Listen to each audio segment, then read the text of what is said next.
أعوذ بالله من الشيطان الرجيم. بسم الله الرحمن الرحيم.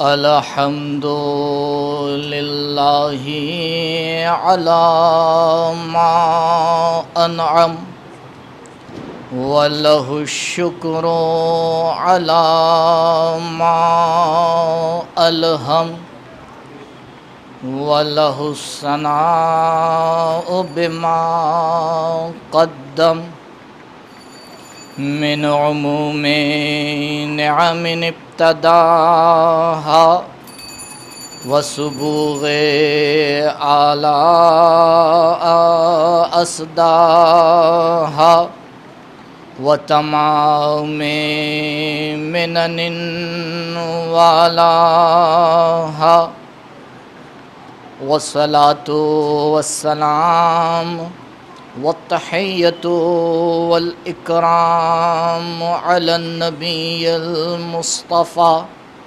والرسول المجتبى الذي دنا فتدلى فكان قاب قوسين أو أدنى هو الذي سمي في السماء بأحمد وفي الأرضين بأبي القاسم المصطفى محمد.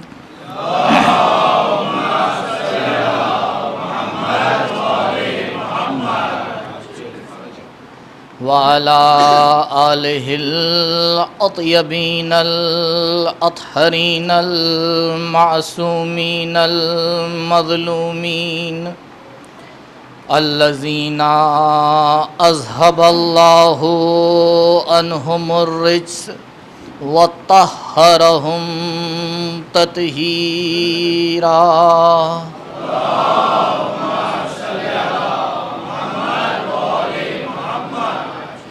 ولعنة الله على أعدائهم وقتلتهم ومنكري فضائلهم والشاكين فيهم أجمعين.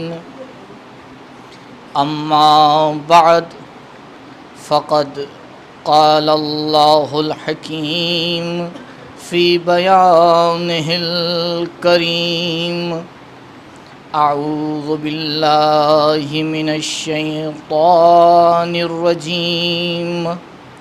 لقد كان لكم في رسول الله أسوة حسنة لمن كان يرجو الله واليوم الآخر وذكر الله كثيرا.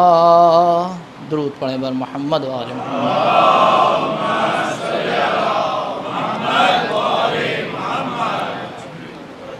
ایک مرتبہ سورہ حمد اور 3 مرتبہ سورہ اخلاص کی تلاوت فرما کر مرحوم رقیہ بانو بنت حاجی عبداللہ کلیانی کی نام ایصال فرما لیں.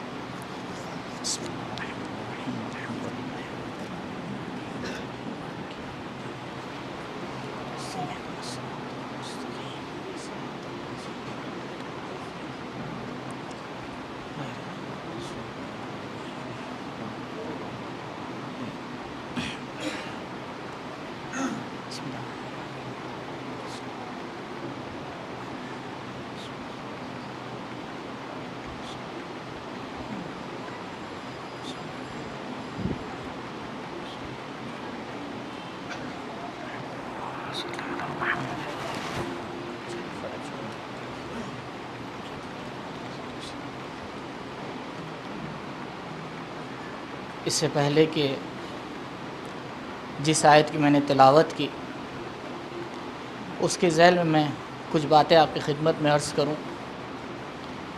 بہرحال میرا طریقہ ہے کہ میں شروع میں 2 مسئلے بیان کرتا ہوں اور پھر اس کے بعد اپنی بات کا آغاز کروں گا، کیونکہ بہرحال یہ بھی ایک ذمہ داری ہے۔ پہلا شرعی مسئلہ تقلید کے حوالے سے ہے۔ ہر انسان کے اوپر جو بالغ ہے اور عاقل ہے اور قدرت رکھتا ہے، یعنی یہ 3 شرطیں اس میں پائی جاتی ہیں، بالغ ہو اور عقل رکھتا ہو، پاگل نہ ہو، اور قدرت رکھتا ہو، اس کے اوپر ضروری ہے کہ وہ مجتہد کے فتوے کے اوپر عمل کرے، یا احتیاط کرے یا وہ خود مجتہد ہو۔ ان 3 میں سے کوئی ایک راستہ جو ہے اس کو اختیار کرنا پڑے گا، یا خود مجتہد بنے، پڑھے لکھے جو حوزوی دروس ہیں، ایک مرحلے کے اوپر فائز ہو جائے، اجتہاد کرے۔ اجتہاد نہیں کر سکتا ہے، احتیاط کے اوپر عمل کرے۔ البتہ احتیاط کے اوپر عمل کرنا بھی آسان کام نہیں ہے، کیونکہ احتیاط کے اوپر عمل کرنے کا لازمہ کبھی کبھی یہ ہوتا ہے کہ آپ ایک کام کو کئی مرتبہ کریے۔ جیسے آپ کے لیے روشن نہیں ہے کہ نماز آپ کو قصر پڑھنا ہے یا تمام پڑھنا ہے، یہاں پہ احتیاط کا تقاضا یہ ہے کہ آپ تمام بھی پڑھیے اور قصر بھی پڑھیے۔ اور اگر یہ دونوں راستے ممکن نہیں ہیں تو تیسرا راستہ اس کے لیے کہ وہ آ کے تقلید کرے۔ یہ پہلا مسئلہ۔ دوسرا مسئلہ یہ ہے کہ جب انسان تقلید کرنے چلتا ہے تو اس کو کس کی تقلید کرنا ہے۔ کبھی کبھی معاشرے میں دیکھا یہ جاتا ہے کہ جوان آ کے کہتے ہیں کہ مولانا صاحب یہ بتائیے کس مجتہد کے مسائل آسان ہیں، جس کے آسان اس کی تقلید کر لی جائے گی۔ نہیں، تقلید میں یہ نہیں دیکھا جاتا ہے، تقلید میں یہ دیکھنا ہے کہ مرد ہے، شیعہ اثنا عشری ہے، حلال زادہ ہے اور عالم ہے۔ عالم ہے کا مطلب یہ کہ جو اس کے زمانے میں اور دیگر مجتہدین ہیں، دین کو سمجھنے میں، اسلام کو سمجھنے میں وہ ان سے زیادہ کیا ہے، جانتا ہے، بہتر جانکاری رکھتا ہے۔ تو اگر کسی شخص کے اندر یہ شرائط موجود ہیں تو انسان اس کی تقلید کر سکتا ہے۔ بہرحال اور انشاءاللہ روز 2 مسئلے میں آپ کی خدمت میں عرض کروں گا۔ اگر آپ لوگ کو لگے کہ کوئی ایسا فقہی مسئلہ ہے کہ جس کو یہاں بیان کرنا ضروری ہے، یا آپ لوگ اس کا جواب جاننا چاہتے ہیں تو کاغذ پہ لکھ کے مجھے دے دیجیے گا، تو کوشش یہ ہوگی کہ جو میں نے سوچا ہے جو مسئلے آپ کے سامنے بیان کرنے کے لیے، اس سے بہتر یہ میں اس مسئلے کو بیان کر دوں گا۔ جس آیت کی میں نے تلاوت کی آپ کے سامنے، سورہ مبارک احزاب کی آیت نمبر 31 ہے۔ ظاہری ترجمہ آیت کا یہ ہے، لَقَدْ كَانَ فِي رَسُولِ اللَّهِ لَكُمْ أُسْوَةٌ حَسَنَةٌ۔ اے قرآن کے مخاطب، اے وہ لوگ جو اس آیت کے مخاطب ہو، بے شک رسول کی زندگی میں تمہارے لیے بہترین نمونہ عمل ہے۔ لمن کان یرجو اللہ، اس کے لیے کہ جو اللہ کو چاہتا ہے، والیوم الآخرہ، اور وہ انسان جو آخرت کی توقع رکھتا ہے، آخرت کی امید رکھتا ہے، وذکر اللہ کثیرا، اور خداوند متعال کا بے حد ذکر کرتا ہے، کثرت سے ذکر کرتا ہے۔ آیت سیرت کے بارے میں ہے، عنوان گفتگو بھی بہرحال آپ کو پتہ ہی چل گیا ہوگا، سیرت ائمہ علیہم الصلاۃ والسلام اور عصر حاضر ہے۔ یعنی اس ٹاپک کے حوالے سے مجھے چند دن آپ کے سامنے کچھ باتیں بیان کرنا ہے۔ 2 پہلو ہیں گفتگو کے۔ پہلا پہلو یہ ہے کہ ائمہ علیہم الصلاۃ والسلام کی سیرت کیا تھی۔ دوسرا پہلو یہ ہے کہ آج کے زمانے میں ہم اس سیرت سے کیسے بہتر سے بہتر استفادہ کر سکتے ہیں، کیونکہ نبی اکرم حضرت محمد مصطفیٰ صلی اللہ علیہ وآلہ وسلم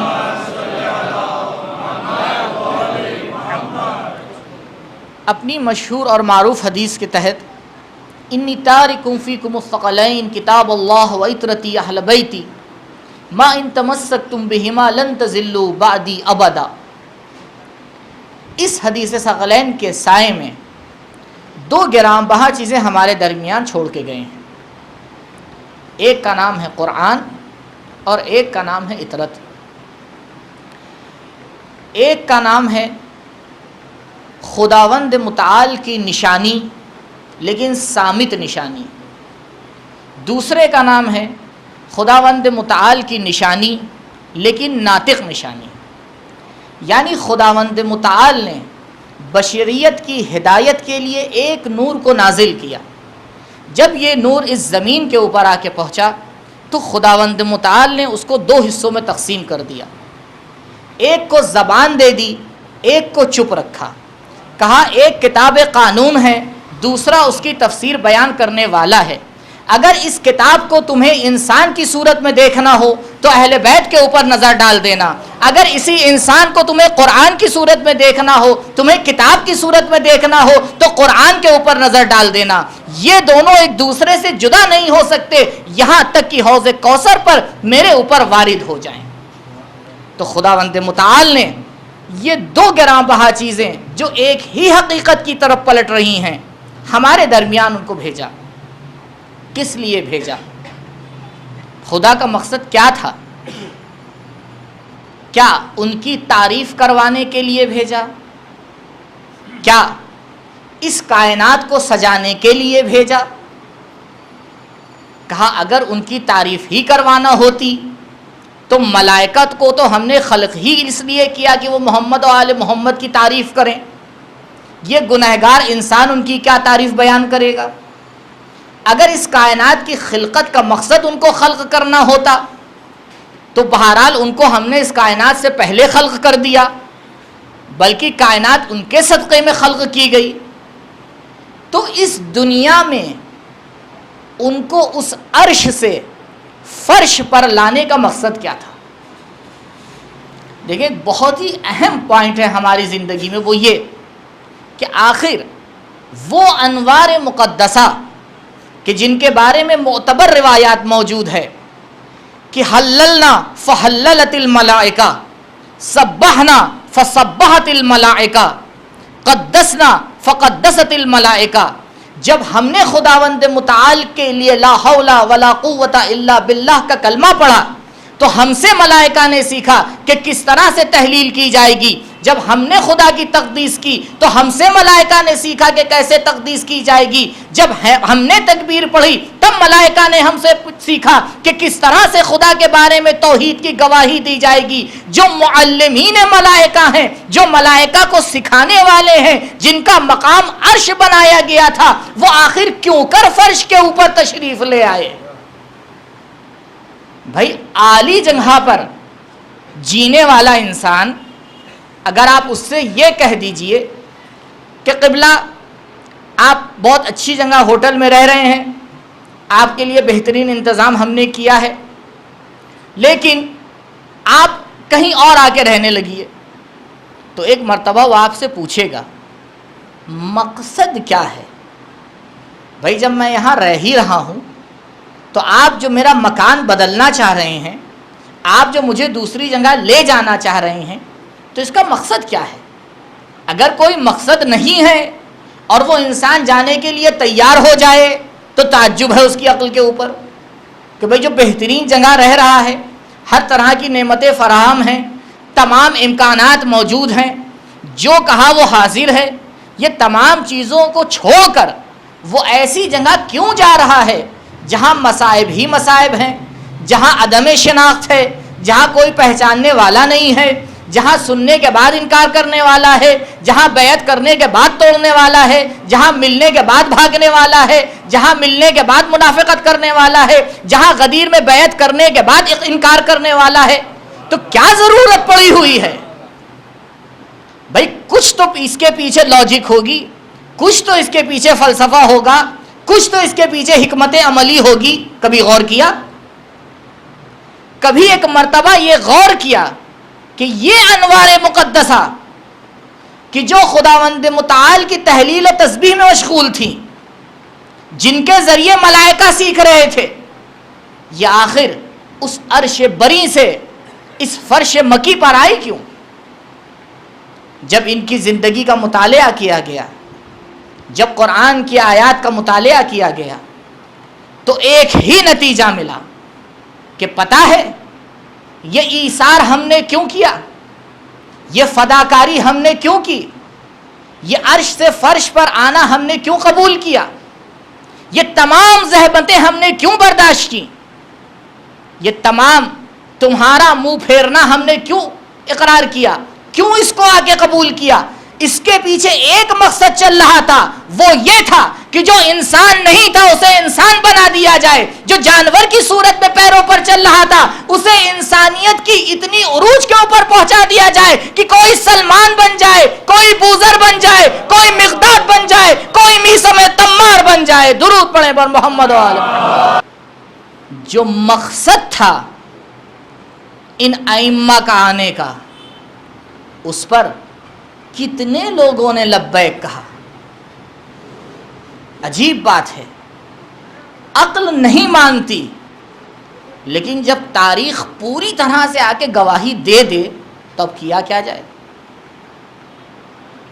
اگر بیعت لی جا رہی تھی تو کوئی رشتہ داری کی وجہ سے نہیں لی جا رہی تھی، اس لیے لی جا رہی تھی کہ جو کل کے عرب کے جاہل تھے وہ آج انسانیت کے لیے نمونہ عمل بن جائیں۔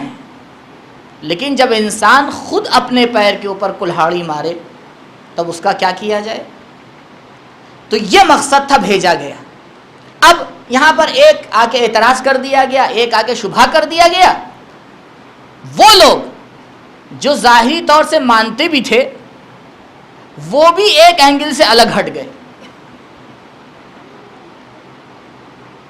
کہا قبلہ آپ آگے بیان کر رہے ہیں سیرت ائمہ اور عصر حاضر، اگر آپ نے سیرت میں یہ بیان کیا کہ اہل بیت نے یہ کیا تو بہت اچھی بات ہے، ہم تو سننے کو تیار ہیں، ہم تو فضائل اور مصائب سننے کے لیے ہی جمع ہوتے ہیں۔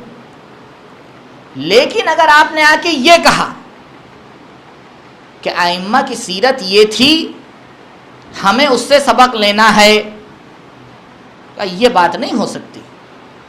کہا کیوں؟ کہا وہ تو انوار تھے، ابھی خود آپ نے کہا چہ نسبت خاک را با عالم پاک، ان کا ہمارے ساتھ مقایسہ ہی کیسا۔ بھائی انہی نے جو کیا بہت اچھا کیا، لیکن ہم ویسا نہیں کر سکتے، لہذا ان کی زندگی الگ، ہماری زندگی الگ۔ جیسے ہی یہ شبہ لا کے ڈالا گیا جوانوں کے ذہن میں، اب اہل بیت کی سیرت فقط کتابوں کی زینت بن کے رہ گئی، نمونہ عمل نہ بن پائی۔ جتنی بھی سیرت تھی کہا یہ سب سیرت درست، لیکن یہ اس وقت تک جب تک کتابوں کی زینت ہے، جب تک کہ بحار الانوار میں یہ روایات موجود ہیں ہم پڑھ کے خوش ہو سکتے ہیں، ہم پڑھ کر آ کے خوشی کا اظہار کر سکتے ہیں، لیکن عصر حاضر پر اس کو تطبیق نہ کیجیے گا۔ تو سوال یہ ہے کہ اگر سیرت، میں بھی انشاءاللہ آپ کے سامنے بیان کروں گا معنی کیا ہے سیرت کا، اگر یہ سیرت قابل تقلید نہیں ہے تو حضرت کیوں کہتے تھے کہ میری سیرت کے اوپر عمل کرو؟ اگر یہ قابل تقلید نہیں ہے تو جو آیت میں نے آپ کے سامنے تلاوت کی یا تو قرآن کا حصہ نہیں ہے یا ہم نے حصہ نہیں سمجھا ہے۔ بھئی دو ہی صورت میں سے ایک صورت ہے، سورہ احزاب کی جو آیت ہے کیا کہہ رہی ہے؟ غور کیجئے گا آیت کے اوپر، لقد، لقد یہ عربی کے دو ورڈ ہیں، ایک ورڈ نہیں ہے، ایک ہے لام اور ایک ہے قد۔ یہ کس لیے آتا ہے؟ جب بات کی اہمیت ہوتی ہے، جب اس کو تاکید کے ساتھ بیان کرنا ہوتا ہے، جب ایسی بات کو بیان کرنا ہوتا ہے کہ جس کو ایک کان سے سنا جائے دونوں سے نہ سنا جائے، جب ایسی بات کو بیان کرنا ہوتا ہے کہ جسے ایک کان سے سنیے دو کان سے نہ سنیے گا، کہا دو کان سے کون سی بات سنی جاتی ہے؟ کہا دو کان سے وہ بات سنی جاتی ہے جو ایک سے سنی جاتی ہے دوسری سے نکالی جاتی ہے۔ کہا نہیں، لقد، یہ لقد اس لیے لا کے رکھ رہے ہیں تاکہ پتہ چلے کہ دونوں کانوں کے درمیان میں ایک عقل دی ہے، ایک سے سننا، عقل سے سوچنا، عقل کی کسوٹی کے اوپر اتارنا، اگر سمجھ میں آئے تو عمل کرنے لگنا، اگر باطل ہو تو دوسرے کان سے نکال کے پھینک لینا، اگر حق ہو تو روک لینا، اگر باطل ہو تو نکال دینا۔ درود پڑھیں پر محمد و آل محمد۔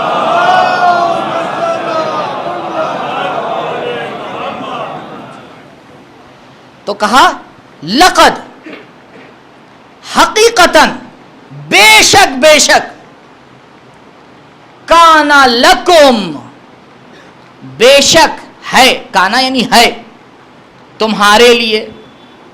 اب اس لکم کے اوپر ذرا سا غور کیا جائے، یہ لکم کیا ہے؟ لکم دو ورڈ ہیں، ایک ہے دوبارہ لام اور ایک ہے کم۔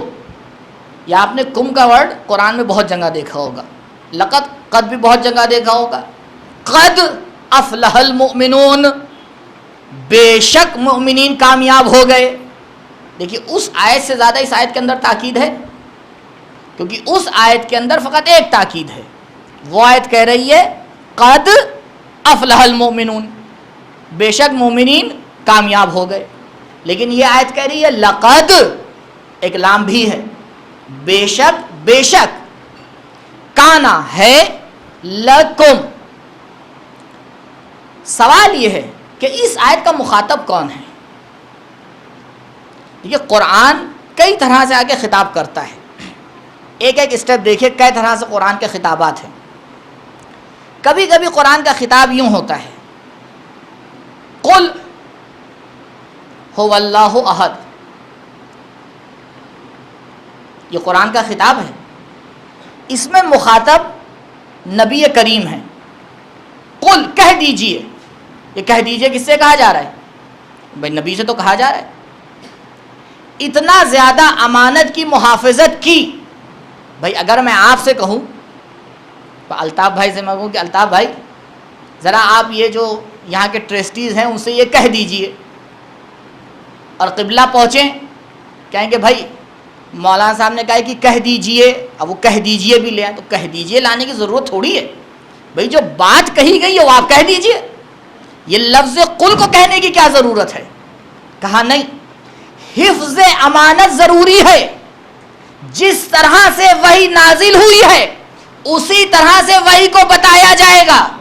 جب اتنا زیادہ امانت کی محافظت کی گئی اس کے بعد تو یہ کہنے لگے کہ نبی بھول جایا کرتے تھے، اور اگر کہیں ایک لفظ کو ہٹا دیا ہوتا اب تو پتہ نہیں کیا کیا بتنگڑ بن جاتے۔ تو لفظ قل امانت کے لیے اعتبار سے رکھا کہ 12 اور بھی تفسیریں، فی الحال میں اس میں چلا جاؤں گا تو بات کہیں اور چلی جائے گی۔ کہا قل، اے نبی کہہ دیجئے، کیا کہہ دیجئے؟ هو اللہ احد، وہ اللہ ایک ہے۔ پروردگار، تو خود ڈائریکٹ کیوں نہیں کہہ دے رہا ہے؟ یہ نبی کو ذریعہ کیوں بنایا جا رہا ہے؟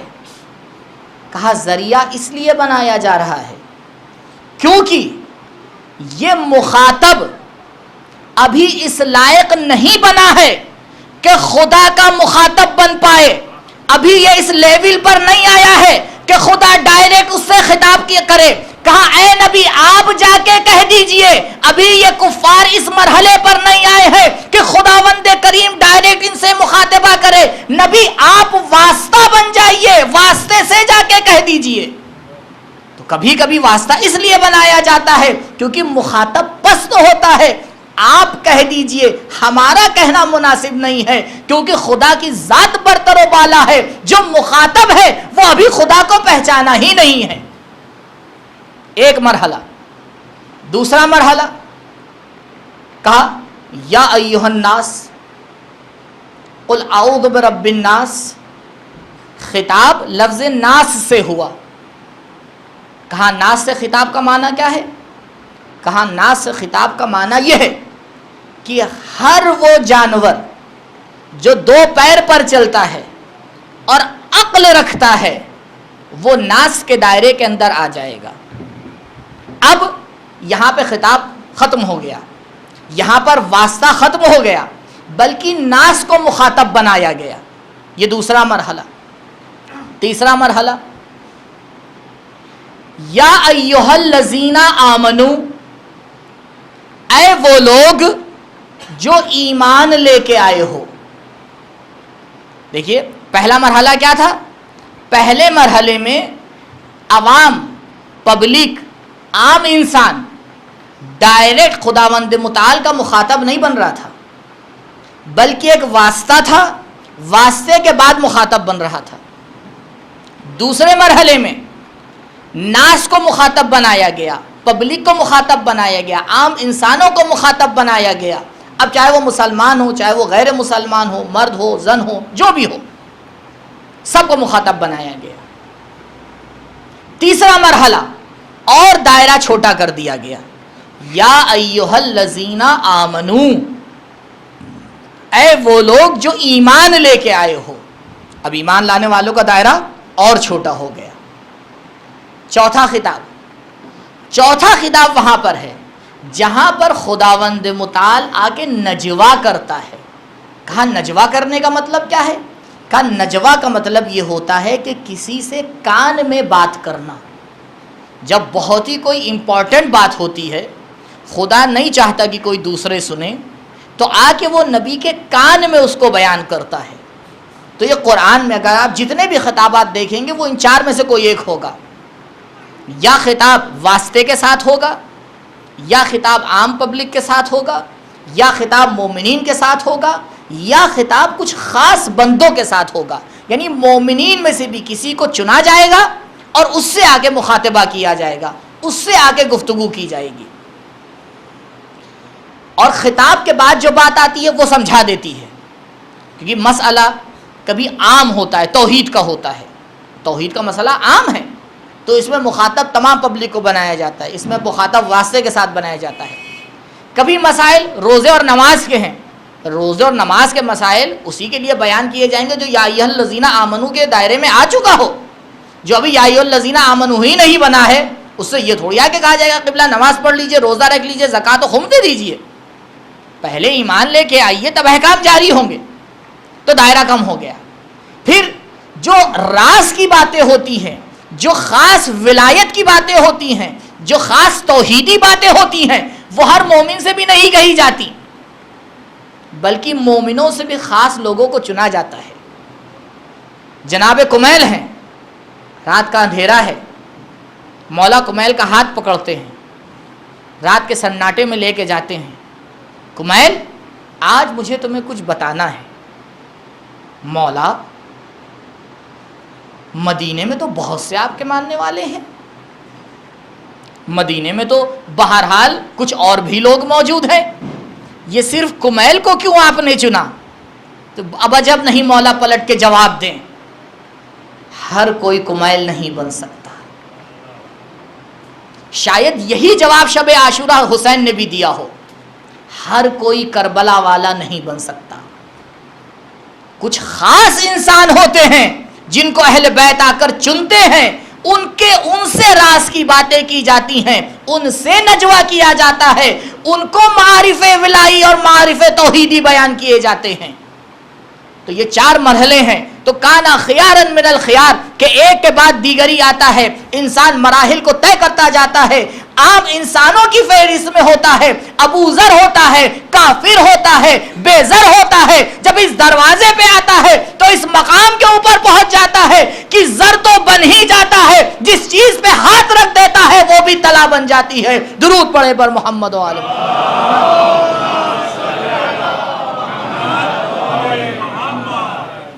اب اس آیت کا خطاب ان چاروں میں سے کون سا ہے؟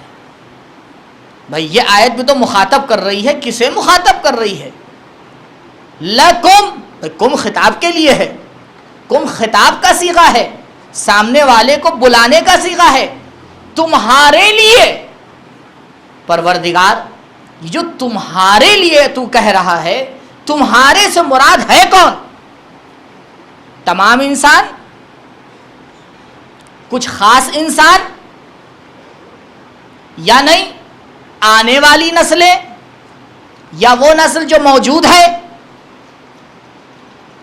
تو لکم کا ورڈ یہاں پر یہ بتا رہا ہے کہ اس آیت کا مخاطب ہر وہ انسان ہے جو اس آیت کی تلاوت کرتا ہے اور اس کے سامنے جا کے کھڑا ہوتا ہے۔ کیسے؟ اب یہاں پہ بس 2-3 منٹ میں چاہوں گا کہ آپ توجہ کریں تاکہ یہ خطاب سمجھ میں آئے، کیونکہ جب تک کہ خطاب نہیں سمجھ میں آئے گا جو پوری بات ہے وہ بھی سمجھ میں نہیں آئے گی۔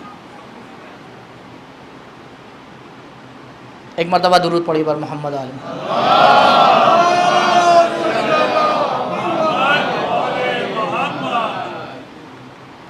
کہا لکم۔ آپ نے دیکھا ہوگا کبھی کبھی جب کوئی پوسٹر لگایا جاتا ہے تو اس پوسٹر کے شروع میں لکھا جاتا ہے دیکھیے، سنیے، ساودھان۔ یہ کس کے لیے لکھا گیا ہے؟ صرف اس انسان کے لیے جو لکھ رہا تھا؟ یہ لکھا گیا ہے ہر اس انسان کے لیے جو اس کو پڑھے، اور اگر نہیں پڑھا اور آگے گڈھا ہوا جا کے گر گیا تو کہا قبلہ غلطی آپ کی ہے، پوسٹر ہم نے لکھ کے لگا دیا تھا ساودھان، اب آپ نے نہیں پڑھا تو ہم کیا کریں؟ تو یہ قرآن کا ایک ٹائٹل ہے، یہ ایک پوسٹر ہے کہ جس میں قرآن آ کے خطاب بنا رہا ہے ہر اس انسان کو کہ جو اس کے سامنے کھڑے ہو کر قرآن کو اپنا مخاطب بنائے، جو خود بخود اپنے دل کی کھڑکیوں کو، دل کے دروازوں کو آ کے بند کر لے اور پھر آ کے یہ کہے کہ ہمیں ہدایت ہی نہیں ملی۔ بھائی اگر کوئی خود ہی آ کے اس آیت کی تلاوت نہ کرے، اس آیت کے معنی اور مفہوم کو نہ سمجھے اور بعد میں یہ کہے کہ ہماری زندگی تو اس طرح نہ گزری جس طرح ہونا چاہیے تھی، تو کہا یہی جائے گا کہ ہم نے تو خطاب عام بیان کیا تھا، ہم نے کہا تھا تمہارے لیے، اس تم میں ہر وہ انسان آ رہا تھا جو اس وقت زمین پر موجود تھا، ہر وہ انسان آئے گا جو بعد میں اس زمین کے اوپر آئے گا، نسلیں ختم ہو جائیں تا قیامت تمام انسانیت کے لیے آیت خطاب ہے۔ انسان کی فرد کو یہ آیت اپنا مخاطب کر کے بتا رہی ہے کہ پیغام جو آنے والا ہے وہ پیغام عام ہے، ہم نے اس میں سے کسی کو استثناء نہیں کیا ہے، کسی کو نہیں چھوڑا ہے۔ لکم، تمہارے لیے۔ اب کل کوئی خداوند متعال کے سامنے یہ نہیں کہہ سکتا، چاہے وہ مسلمان ہو یا نہ ہو، کیونکہ اگر خطاب مسلمانوں کے لیے ہوتا، خطاب مومنین کے لیے ہوتا تو خداوند متعال کہہ دیتا لقد کانا یا ایھا الذین آمنوا فی رسول اللہ، بے شک اے وہ لوگ جو ایمان لے کے آئے ہو رسول میں۔ نہیں، قرآن کا جس طرح سے پورا قرآن معجزہ ہے، قرآن کا حرف معجزہ ہے، حرف معجزہ ہے۔ تو مخاطب کس کو بنایا؟ لکم۔ جو کوئی آ کے اس آیت کو دیکھے، جو اس آیت کی تلاوت کرے، سب مخاطب ہیں۔ اب کوئی آتا ہے، کوئی نہیں آتا ہے، کوئی ذمہ داری پہ عمل کرتا ہے، کوئی عمل نہیں کرتا ہے۔ فی رسول اللہ، رسول خدا میں کیا ہے؟ پروردگارہ ہمارے لیے رسول خدا میں کیا ہے؟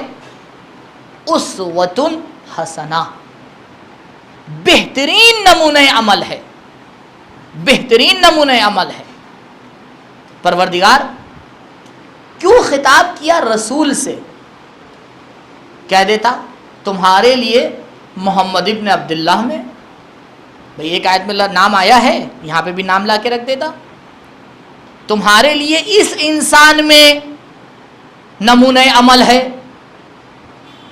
تمہارے لیے فی رسول اللہ، رسول اللہ کہنے کی کیا ضرورت تھی؟ کہا تاکہ یہ تمہیں سمجھا دیں، یہ بات تمہارے ذہن نشین کر دیں کہ اگر یہ شخص نمونہ عمل بن رہا ہے تو اس لیے بن رہا ہے کہ ہمارا رسول ہے، اگر یہ ہمارا رسول نہ ہوتا، یہ عام انسانوں کی طرح ہوتا تو یہ بھی اسوہ نہیں بن سکتا تھا۔ اسوہ اسی کو بنایا جاتا ہے کہ جس کی اتھارٹی یا خدا کی طرف سے ہو یا خدا والوں کی طرف سے ہو۔ درود پڑھے پر محمد و آل محمد۔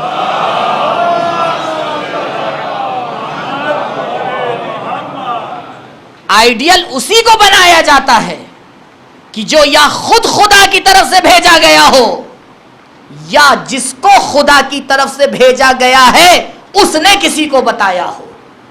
کسی تیسرے کو آئیڈیل بنانے کی اجازت ہی نہیں ہے۔ اور آئیے عصر حاضر میں ایک 2-4 منٹ عصر حاضر پہ بھی ہو جائے۔ کہاں عصر، ابھی میں نے اسوہ کا معنی نہیں کیا کہ اسوہ کہتے کسے ہیں، تو اسوہ کس کو بنایا جاتا ہے ابھی دلائل کے ساتھ میں انشاءاللہ پیش کروں گا کہ کیوں ایسا ہے۔ البتہ یہ بات روشن رہے، ہر وہ انسان کہ جس کے پاس الہی اتھارٹی ہے وہ اسوہ ہے۔ کیوں؟ کیونکہ اگر خداوند متعال اسے کوئی مقام دے گا تو کسی ایسے کو مقام نہیں دے گا۔ کیوں؟ کیونکہ جب خدا مقام دیتا ہے تو اگر بچہ بھی گہوارے میں ہوتا ہے تو کہتا ہے انی عبداللہ آتانی الکتاب، پہلے خدا نے مجھے کتاب کی تلاوت سکھائی ہے، اس کے پہلے خداوند متعال نے مجھے عبداللہ بنایا ہے، پھر قرآن اور کتاب کی تلاوت سکھائی ہے۔ یعنی پہلے خدا عبد بناتا ہے پھر آ کے رسول اور نبی اور امام بناتا ہے۔ پہلے عبد بناتا ہے، انی عبداللہ، میں خدا کا بندہ ہوں۔ اگر خدا کے بندے ہیں جناب عیسیٰ تو نشانی کیا ہے؟ عیسیٰ تم خدا کے بندے ہو، نشانی کیا ہے؟ کہا نشانی یہ ہے آتانی الکتاب وجعلنی نبیا، مجھے کتاب بھی عطا کی گئی ہے، مجھے نبی بھی بنایا گیا ہے۔ یہ نشانی ہے عبداللہ ہونے کی۔ اسی لیے پروردگار جتنا زیادہ اس صفت عبد پہ تاکید کرتا ہے کسی صفت پہ نہیں کرتا ہے۔ سب سے زیادہ تاکید آپ قرآن میں دیکھ لیے، روایات میں دیکھ لیے، صفت عبد کے اوپر ہے۔ تو جس کو بھی مقام دیا جائے گا وہ اس کے پاس اتھارٹی ہے کہ وہ اسوہ بنے، وہ آئیڈیل بنے، وہ نمونہ عمل بنے۔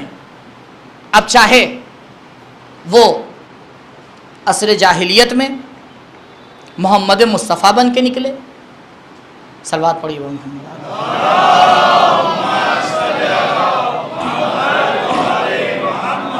چاہے جب نبی کی آنکھ بند ہو جائے تو وہ علی مرتضیٰ کی صورت میں نظر آئے، جب علی چلے جائیں تو وہ حسن مجتبیٰ کی صورت میں نظر آئے، جب حسن چلے جائیں تو حسین سید الشہداء کی صورت میں نظر آئے۔ یہ سلسلہ بڑھتا رہے گا، چلتا رہے گا، چاہے وہ ایک ادھیڑ انسان ہو، چاہے 8 سال کا بچہ ہو، اگر خداوند متعال اسے مقام دے دے گا تو وہ تمہارے لیے نمونہ عمل ہے۔ تمہیں اس کو دیکھ کر طے کرنا ہوگا کدھر جانا ہے کدھر نہیں جانا ہے، کس سے ملنا ہے کس سے نہیں ملنا ہے، کیا بات سننی ہے کیا بات نہیں سننی ہے۔ جو بھی خداوند متعال کی طرف سے سند یافتہ ہوگا، امام جواد علیہ السلام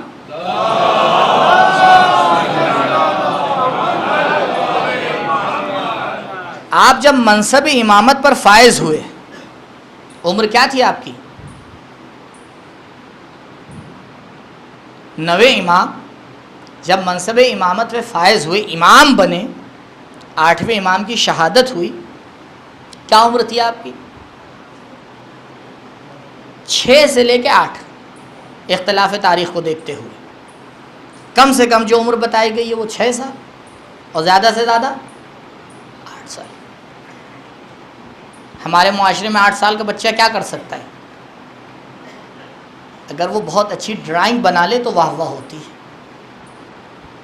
لیکن یہ وہ ہیں کہ جس کو خداوند متعال نے ایک مقام و منصب دے کے بھیجا ہے۔ اگر مقام اور منصب دے کے بھیجا ہے تو یہ نہیں کہہ سکتے کہ وہ 5 سال کا امام ہے جو سن 260 ہجری میں غیبت میں جا رہا ہے، یا 8 سال کا بچہ ہے جو اپنے والد کی شہادت کے بعد منصب امامت پہ آ رہا ہے، یا وہ 10 یا 12 یا 13 سال کا بچہ ہے جو نبی کے ہاتھ کے اوپر آ کے بیعت کر رہا ہے۔ کچھ بھی ہو، کیونکہ خدا کی طرف سے سند یافتہ ہے، لہذا اس کا قول، اس کا فعل، اس کی تقریر سب کچھ حجت ہے۔ وہ جو کہہ دے وہ پتھر کی لکیر سے زیادہ ثابت ہے۔ دنیا مٹ سکتی ہے، اس کی بات نہیں مٹ سکتی۔ تو اس لیے آ کے خطاب رکھا، لکم فی رسول اللہ اسوۃ حسنہ۔ یہ نہ کہنا کہ وہ شخص مخاطب ہے، نہیں، یہ مقام مخاطب ہے، جس کو ہم نے مقام الہی عطا کر دیا، جس کو ہم نے ذمہ داری عطا کر دی، اس کو ہم ایسا بنا کے بھیجتے ہیں کہ وہ اپنی زندگی کے ہر عمل میں، اپنی زندگی کی ہر سانس میں، اپنی زندگی کی ہر کروٹ میں معصوم ہوتا ہے، تو وہ اسوہ بن سکتا ہے۔ کہا پروردگارا، اب وہ اعتراض، اگر یہ اسوہ بنے گا تو یہ تو رسول اللہ ہے، یہ تو تیری طرف سے بھیجا ہوا بندہ ہے، یہ تو معصوم ہے، اور ہم غیر معصوم، ہم کہاں اس کی برابری کر سکتے ہیں؟ اب دیکھیں قرآن نے اس کا جواب دیا، کہ قرآن کو بھی پتا تھا نا کہ بھئی امت کے پاس بہانے ہزاروں ہیں، تو قرآن نے بھی سوچ لیا تھا کہ اس سے پہلے کہ تم بہانہ بناؤ ہم جواب دیتے چلیں گے، کیونکہ اب کتاب ہدایت ہے قیامت تک کے لیے، کسی ایک نسل کے لیے نہیں۔ ایک قرآن کی آیت پہ غور کریے، انا بشر مثلکم، انا بشر مثلکم۔ یہ جو انسان ہے، جو اپنے آپ کو اشرف مخلوق سمجھتا ہے، اس کے لیے مختلف الفاظ ہیں جو استعمال کیے جاتے ہیں، قرآن نے استعمال کیے ہیں، کبھی خود قرآن نے انسان کہا ہے، یا ایھا الانسان انک کادح الی ربک کدحا فملاقیہ، لفظ انسان سے مخاطب کیا ہے، کبھی بنی آدم سے آ کے مخاطب کیا ہے، کبھی بشر سے آ کے مخاطب کیا ہے، کبھی ناس سے آ کے مخاطب کیا ہے، لیکن ہر خطاب الگ الگ ہے، کہ قرآن جب ایک خاص ورڈ آ کے چنتا ہے تو اس کے اندر کوئی معنی چھپا ہوتا ہے، ایسا ہی نہیں ہے کہ جو ورڈ بس ذہن میں آ گیا، زبان پہ آ گیا، وہ جاری ہو گیا۔ قرآن کہہ سکتا تھا کہ رسول انا انسان مثلکم، میں تمہاری طرح انسان ہوں، کہا نہیں، اگر انسان کی بات کرو گے تو بات بالکل صحیح ہے، انسانیت میں تو تم رسول کی گرد پا کو بھی نہیں چھو سکتے ہو، اگر مقام انسانیت کی بات آئے، نہیں، انا بشر مثلکم، بشریت کے تقاضے میں تمہاری طرح ہوں۔ اب جیسے ہی یہ آیت آئی، بعض لوگوں کو شوق ہے، جو قرآن کا حصہ پسند آتا ہے وہ لے لیتے ہیں، اور جو پسند نہیں آتا ہے جب ان سے بیان کرو گے تو اچھا قبلہ یہ آیت بھی ہے قرآن کے اندر، تو کچھ لوگوں نے یہی حصہ لے لیا، انا بشر مثلکم والا۔ اب کیا کہا؟ نبی ہمارے جیسا تھا، کیوں؟ کیونکہ آیت یہی کہی انا بشر مثلکم، سیدھا ترجمہ یہی ہے، میں تمہاری طرح بشر ہوں۔ کہا قبلہ جس نے ایک آیت کا انکار کیا اس نے پورے قرآن کا انکار کیا۔ اسی طرح جو ایک امام پر ایمان نہیں لے کے آیا اس نے 11 کا انکار کیا۔ جس طرح قرآن کی ابتدا سے انتہا تک ایمان لانا ضروری ہے، اسی طرح یہاں بھی پہلے سے لے کے آخر تک ایمان لانا ضروری ہے۔ کہیں یہ نہ سمجھیے گا کہ بہت اچھے ہیں 6 امام کو مان لیا، کہا نہیں، 6 کو مانو یا 11 کو مانو کوئی فرق نہیں ہے، بالکل اسی طرح ہو جس نے کسی کو نہیں مانا، سب پر ایمان لانا ضروری ہے۔ اسی طرح ہر آیت پر ایمان لانا ضروری ہے۔ انا بشر مثلکم، کہا قبلہ آیت کہہ رہی ہے انا بشر مثلکم، کہا نہیں، آیت میں آگے بھی کچھ اور ہے۔ کہا کیا ہے؟ آیت آگے یہ کہہ رہی ہے انا بشر مثلکم یوحا الیہ، میں تمہاری طرح کا بشر تو ہوں، لیکن یہ بھی تو دیکھو میرے اوپر وحی نازل ہوتی ہے۔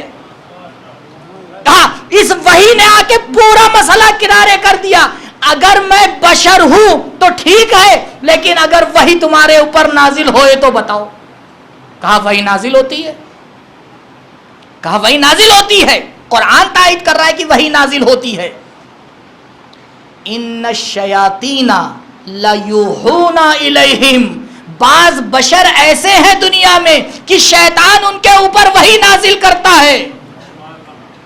کہا ٹھیک ہے وحی نازل ہو رہی ہے، لیکن شیطان کی وحی میں اور رحمان کی وحی میں بہت فرق ہوتا ہے. جس پر رحمان کی وحی نازل ہوتی ہے وہ قاب قوسین کی منزلوں میں نظر آتا ہے، جس پر شیطان کی وحی نازل ہوتی ہے وہ حسین کے سامنے کربلا میں نظر آتا ہے. درود پڑھیں پر محمد و آل محمد.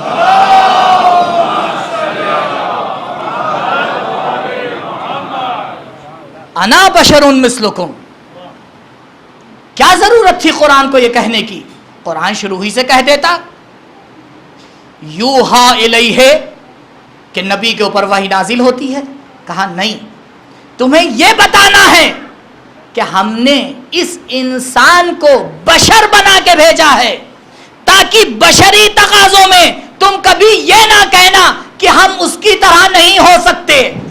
اسی لیے جب کسی انسان نے مولائے کائنات کے زمانے میں اپنی زندگی کے شیڈیول کو بدلا تو امام نے اس کو اپنے پاس بلایا، کہا یہ کیا زندگی کا طریقہ ہے؟ تو اس نے کہا مولا یہ آپ کی زندگی کا طریقہ ہے جس پر میں عمل کرنا چاہ رہا ہوں. آپ جس طرح کھاتے پیتے ہیں میں اس طرح کھانا پینا چاہ رہا ہوں. آپ جس طرح عبادت کرتے ہیں میں اس طرح عبادت کرنا چاہ رہا ہوں. آپ جس طرح سے دوسرے کام کرتے ہیں میں ویسے ہی کرنا چاہ رہا ہوں. امام نے آ کے اس آیت کی تفسیر بیان کی. کہا دیکھو اگر تمہیں ہماری سیرت پر چلنا ہے، ہماری صورت اختیار کرنا ہے تو اعینونی بالورع والاخلاق، اخلاق کے ذریعے سے، تقوی الہی کے ذریعے سے میری مدد کرو. یہ کھانے پینے میں تم مجھ جیسے نہیں بن سکتے ہو. درود پڑھے پر محمد و آل محمد.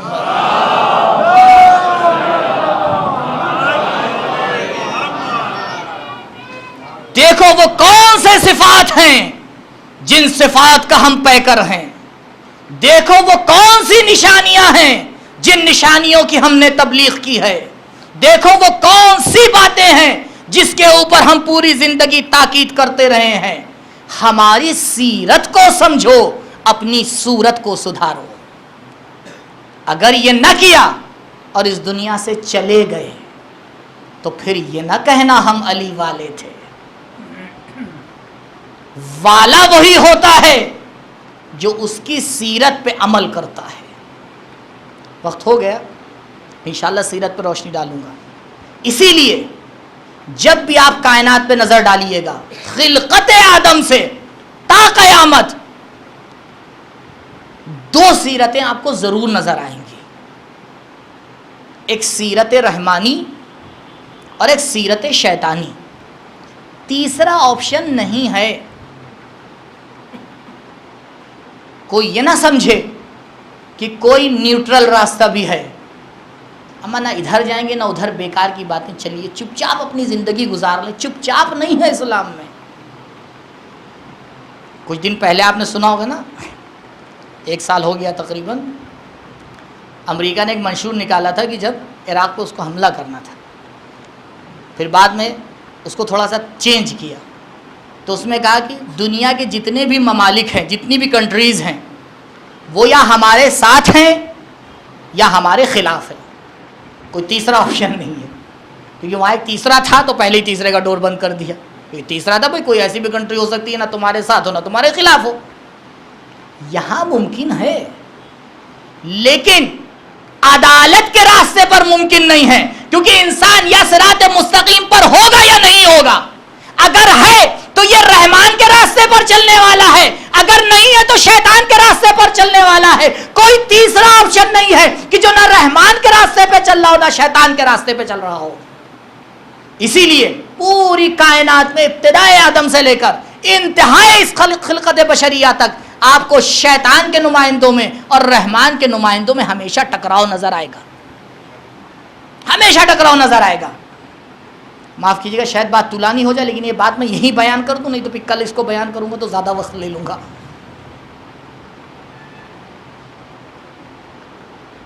ایک 1,20,000 24,000 3 دن تک کے لوگ آ کے بیعت کرتے ہیں.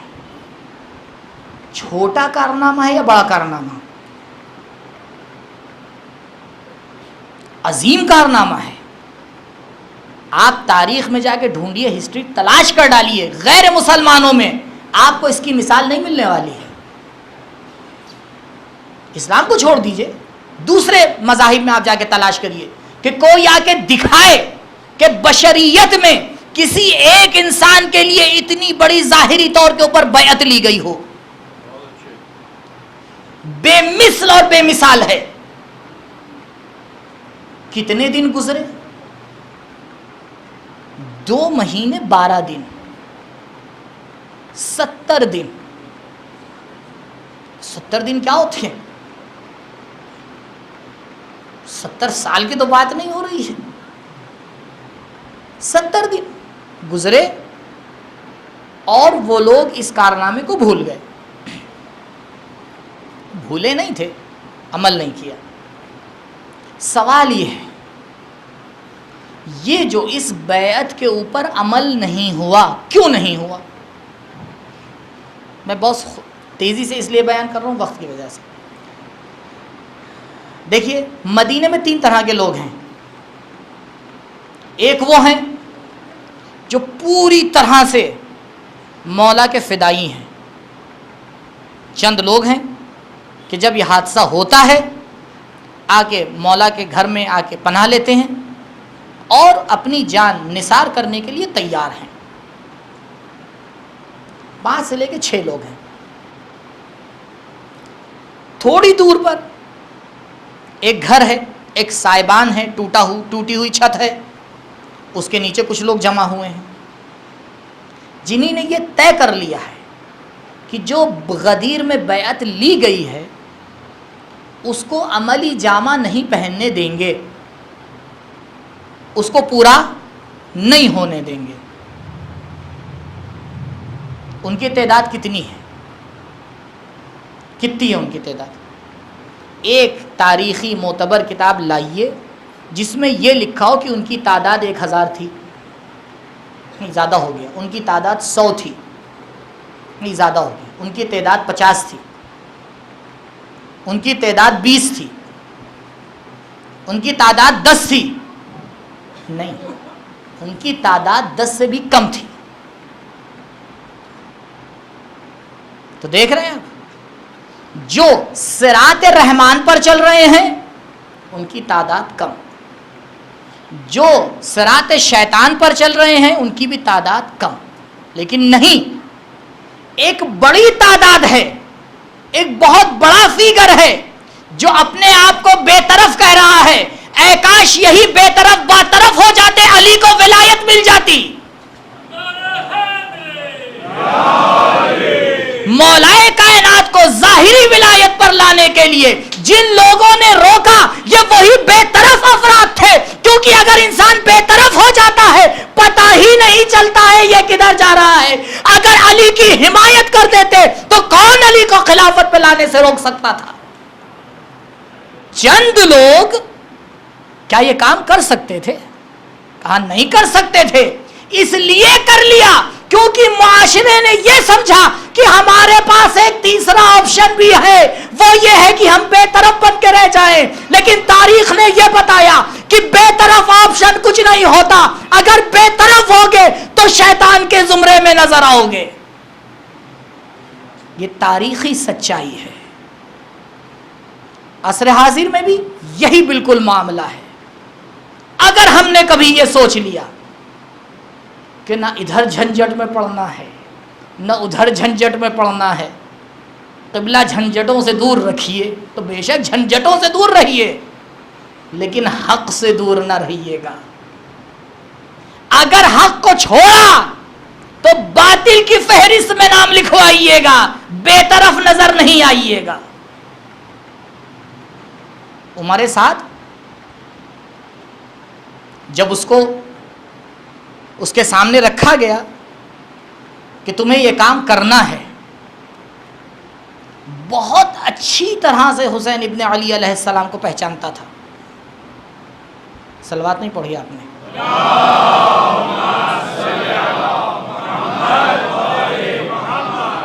بہت اچھی طرح پہچانتا تھا. کیا کہا؟ جب مولا نے اس سے سوال کیا کہ ہمارے ساتھ تو ہمیں جانتا ہے، تو ہماری نسل سے واقف ہے، ہمارے فضائل کو تو جانتا ہے، ایک رات کی مہلت لی تھی عبید اللہ سے کہ عبید اللہ میں ایک رات سوچ کے تمہیں بتاؤں گا. کہا حسین میں پوری رات یہ سوچتا رہا کہ ملک رے کی دولت لے لوں یا آتش جہنم کو خرید لوں. پتہ ہے، جاہل آدمی نہیں ہے، پتہ ہے، یہ کہہ رہا ہے کہ میں ملک رے کی دولت کے لے لوں یا آتش جہنم کو. یعنی عمر سعد کو بھی پتہ ہے آپشن دو ہیں، یا حسین کے ساتھ یا جہنم کے ساتھ. کا پھر آخر کار شیطان کا فیصلہ غالب آ گیا رحمان کے فیصلے کے اوپر. کا آخر کار میں نے یہ فیصلہ لیا کہ ملک رے یہ تو وعدے کی چیز، ملک رے تو ابھی مل رہا ہے، جہنم تو وعدے کی چیز ہے، جو ابھی مل رہا ہے اس کو لے لیتے ہیں، جہنم کو بعد میں دیکھا جائے گا. تو امام نے کہا عمر سعد جس ملک کی تجھے ذمہ داری دی جا رہی ہے اور تجھ سے یہ کہا جا رہا ہے کہ اس کے بدلے میں تجھے یہ ملنے والا ہے، تو وہاں کا ایک دانہ بھی نہیں کھا پائے گا. کیوں؟ امام کو معلوم تھا کہ کیا ہونے والا ہے. ہاں عزیزوں، 10 مہینے بیت گئے. کیسے بیتے؟ بیٹا معاف کیجیے، بہت جلدی بیت گئے. اور پھر وہ چاند نمودار ہوا کہ امام رضا علیہ الصلوۃ والسلام فرماتے ہیں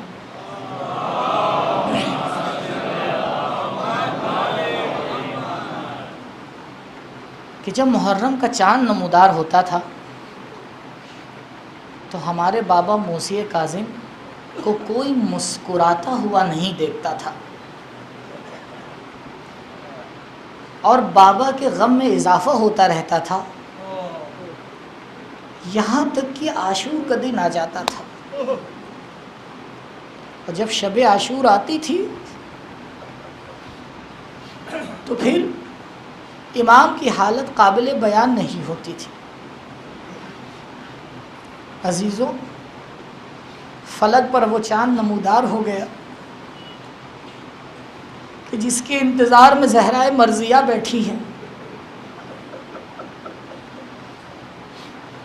نفس المحموم لنا تسبیح وہمہ لنا عبادہ.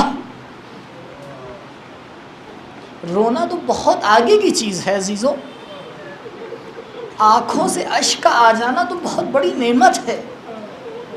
امام کیا کہتے ہیں؟ نفس المحموم، نفس المحموم. اگر کوئی انسان ہمارے غم میں سانس لیتا ہے، نفس المحموم لنا عبادہ، اس کا سانس لینا ہمارے لیے عبادت ہے. آنکھوں سے اشک کا جاری ہو جانا تو بہت عظیم بات ہے. ارے آنکھوں سے جب اشک جاری ہوتے ہیں تو تمہیں لگتا ہے یہ تمہارے رومال میں جا رہے ہیں. ارے اس سے پہلے ایک رومال اور آگے بڑھتا ہے. ارے حسین کے عزاداروں، دکھیاری ماں انتظار میں تھی، یہ آنسو جنت کی زینت بننے جا رہے ہیں، یہ آنسو رومال زہرا کی زینت بنیں گے. جزاکم ربکم خیر الجزا. ہاں عزاداروں، نفس المحموم لنا تسبیح وہمہ لنا عبادہ، اور اس کا ہم و غم ہمارے لیے عبادت ہے. اب اس روایت کو اس روایت سے ملائیے جو میں نے آپ کے سامنے عرض کی. امام کیا کہہ رہے ہیں؟ 8ویں امام کیا عرض کر رہے ہیں؟ امام فرما رہے ہیں کہ جب یہ چاند نمودار ہوتا تھا تو میرے بابا کوئی مسکراتا ہوا نہیں دیکھتا تھا. یہ ہے سیرت اہل بیت، اور ہم ہیں عصر حاضر.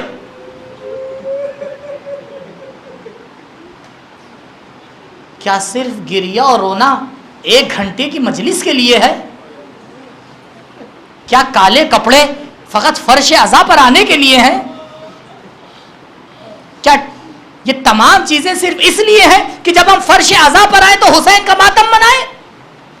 نہیں، سیرت اہل بیت یہ ہے کہ جب چاند نمودار ہو تو ہنسنا بھول جانا، مسکرانا بھول جانا. ہاں، ہم تم سے یہ نہیں کہہ رہے ہیں کہ 10 دن یا 2 مہینہ 8 دن روتے رہنا، لیکن ہاں اس بات کا خیال رکھنا کہ دل میں حسین کا غم ہو، تمہارے قلب میں حسین ہو، تمہارے چہرے کے اوپر مسکراہٹ نہ آئے. جزاکم ربکم خیر الجزا. ہاں، یہ سیرت اہل بیت ہے. ہاں عزاداروں، آپ کو پتہ ہے سال میں 12 مرتبہ یہ چاند نمودار ہوتا ہے. کبھی کبھی یہ چاند جب نمودار ہوتا ہے تو بچے خوشیاں مناتے ہیں، گھر میں نئے کپڑے لائے جاتے ہیں، گھروں کو سجایا جاتا ہے. سوال کیا جاتا ہے یہ سب تیاریاں کس وجہ سے ہیں؟ تو جواب آتا ہے عید کا چاند نمودار ہو گیا. لیکن یہی چاند جب ایک مرتبہ نمودار ہوتا ہے تو کالے پرچم لگائے جاتے ہیں، سیاہ لباس پہنے جاتے ہیں. حسین کے عزادار اب مزمحل نظر آتے ہیں.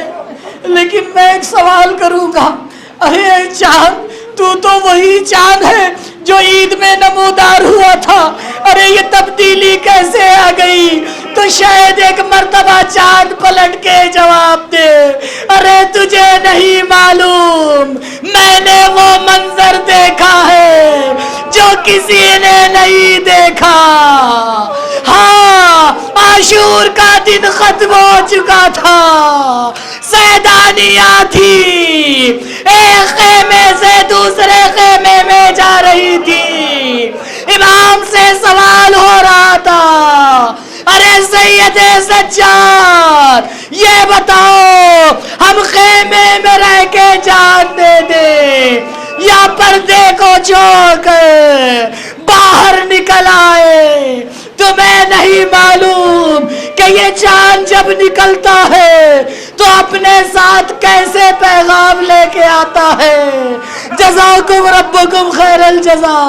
عزاداروں، میں مصائب کم پڑھتا ہوں لیکن یہ 10 دن مخصوص ہیں مصائب کے لیے.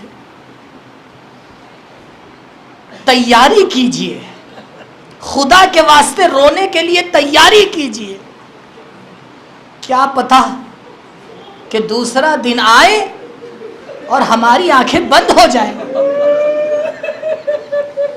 کل زہرا کو کیا منہ دکھائیے گا؟ دن بھر تیاری کیجئے رونے کے لیے. کوئی شخص آتا ہے مولا کائنات کے پاس، کہتا ہے مولا بہت دنوں سے نماز شب کی توفیق نہیں ہو پا رہی ہے. مولا کہتے ہیں دن بھر اپنے اعمال کا خیال رکھ، تو دن بھر گناہ کرتا ہے جس کی وجہ سے خداوند متعال نماز شب کی توفیق اس سے چھین لیتا ہے. حسین کی عزاداری بھی کچھ اسی طرح سے ہے. دن بھر اپنا خیال رکھیے، اور اگر رات میں آنکھوں میں آنسو نہ آئے تو ایک مرتبہ پلٹ کے غور کریے کہ آج کا دن جو گزرا وہ رضا الہی میں گزرا یا معصیت الہی میں گزرا. اگر رضا الہی میں گزرا ہے تو خدا ضرور توفیق دیتا ہے، اگر معصیت الہی میں گزرا ہے تو یہ بہترین جگہ ہے، انسان اپنے گناہوں کی معافی مانگ لیتا ہے. کتنی تاکید کی گئی.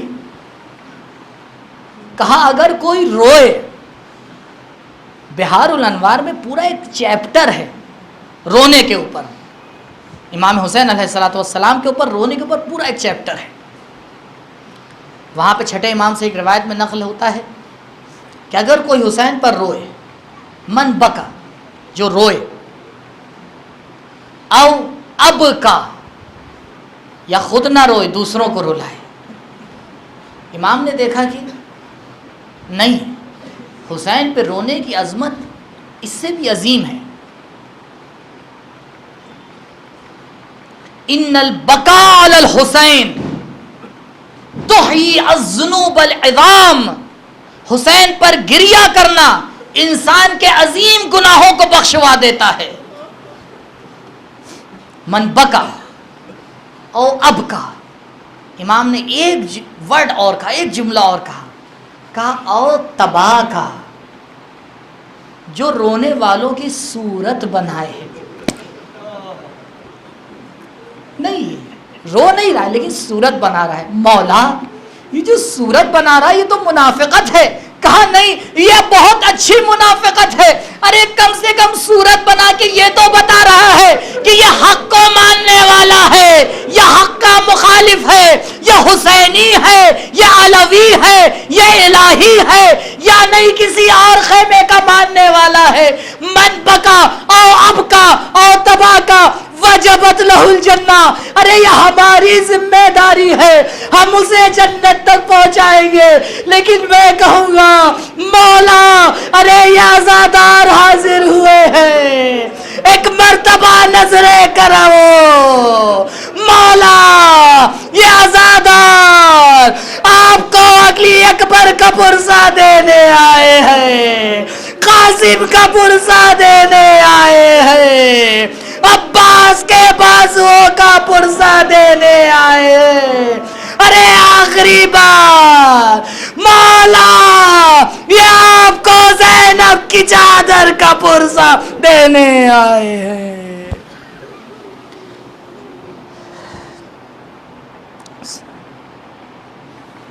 سیعلم الذین ظلموا ای منقلب ینقلبون، انا للہ و انا الیہ راجعون، رضا بقضائہ و تسلیما لامرہ، لا معبود سواک یا غیاث المستغیثین۔ پروردگارہ امام کے ظہور میں تعجیل فرما، پروردگارہ ہمارا نام امام کے اعوان و انصار کی فہرست میں درج فرما، پروردگارہ ہماری عبادتوں کو قبول فرما، پروردگارہ ہمیں حسین کا سچا عزادار بننے کی توفیق عنایت فرما، پروردگارہ شیعیان حیدر کرار اس دنیا میں جہاں جہاں بھی ہیں ان کی جان و مال و عزت و آبرو کی محافظت فرما، پروردگارہ حسینی معارف کو سمجھنے اور اس کے اوپر عمل کرنے کی توفیق عنایت فرما، پروردگارہ جو بے اولاد ہیں ان کو اولاد کی نعمت سے نواز دے، جو صاحب اولاد ہیں انہیں توفیق دے اپنی اولاد کی صحیح تربیت کر سکیں، جو مقروض ہیں ان کا قرض غیب سے عطا فرما، جو بیمار ہیں ان کی بیماریوں کو شفا عطا فرما، پروردگارہ ہماری پہلی اور آخری دعا تیری بارگاہ میں یہی ہے، امام کے ظہور میں تعجیل فرما۔ ربنا تقبل منا انک انت السمیع العلیم۔ ماتم حسین۔